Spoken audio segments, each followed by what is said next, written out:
Hey, it's Pharaoh. This video may contain spoilers. If you're not caught up in the manga and don't want anything spoiled, you should leave now. But if not, let's jump into it. Within the most recent chapters of My Hero, we've seen that Japan is pretty messed up and they're going to need a lot of help to stop Shigaraki and the Paranormal Liberation Front. But with the Hero Commission out of service, the needed documentation can't be filled out for additional international help. I'm sure they'll figure that out in the later chapters, but what I want to look at in this video is how the whole hero structure is outside of Japan, since My Hero's world is based on ours.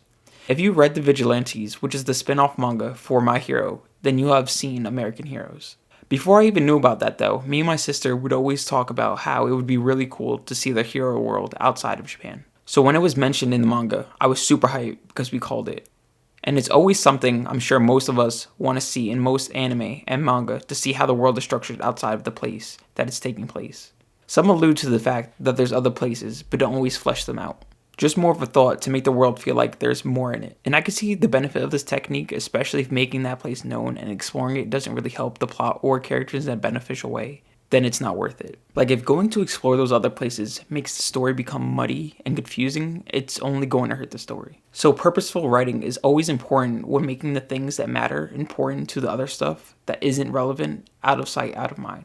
One anime that does this well, in my opinion, of making it obvious that the other places exist outside of where the story takes place, is Fullmetal Alchemist Brotherhood. For a brief overview, they mention the other countries because they have an influence for the way that the central setting operates, as well as also giving us characters from those places to paint a better picture without having to actually see the main characters go there. So coming back to My Hero, we all know that Horikoshi does a great job at doing things that have a purpose, so I have faith that it's going to be well executed.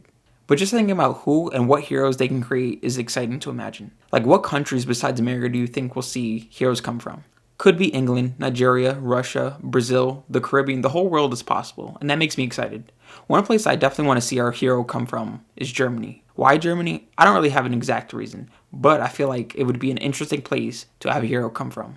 My sister, on the other hand, said that she wants to see a hero come from Russia because, and I quote, "I want to see if they're just built different, and how and if Russian militarism would influence the heroes' personalities and designs." So I want you to leave a comment on what country you would like to see a hero come from, and leave a like and subscribe if you haven't already to help support the channel and push the video out to more people. Another place I would really want to see a hero come from is the Caribbean, seeing how the culture is so rich and there's plenty of different things they could use for a really fire hero. But something that I'm just now thinking about is, if we're going to see heroes from other countries, why wouldn't we see villains from other countries? So if villains from other countries are shown, what countries would you want to see them from? Leave your suggestion in the comment section. To me, now that we're talking about villains, I would definitely want to see villains from Australia. Considering how dangerous Australia can be with all its different types of animals and plants they have, there's so much to work with. Villains that specialize in poisons and toxins would be a really cool idea that I would love to see play out, as well as a spider person. That could be something new and interesting. Because the saying goes that Australia is the devil's playground with all the dangerous creatures and plants they have over there. Just think that we know koala bears as cute little teddy bears, but they wouldn't hesitate to maul you if provoked. I'm also thinking that since there's a lot of people that are either full animal types or hybrids, imagine if we could see a glimpse into a villain or hero civilization that's like Atlantis. I doubt that would really happen or be a possibility, but you never know.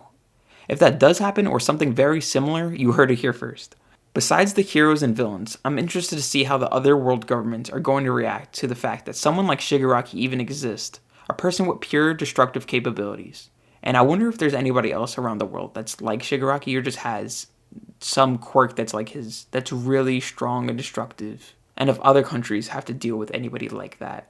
And if other groups like the Paranormal Liberation Front exist or begin to pop up around the world, seeing that it was possible in Japan, so why not where they are? I'm sure that other organizations exist around the world, but it's really up to Horikoshi to populate the world how he sees fit. He's got a great track record, so like I said earlier, I believe that he'll deliver on whatever is put forth. But with that being said, if you made it this far into the video, thanks for the support, and comment RISE in the comment section in all caps. And don't forget to leave any ideas or predictions of countries that you would want to see heroes or villains from. As well as comment any low-key or interesting manga or anime that you would recommend or possibly want me to make a video on.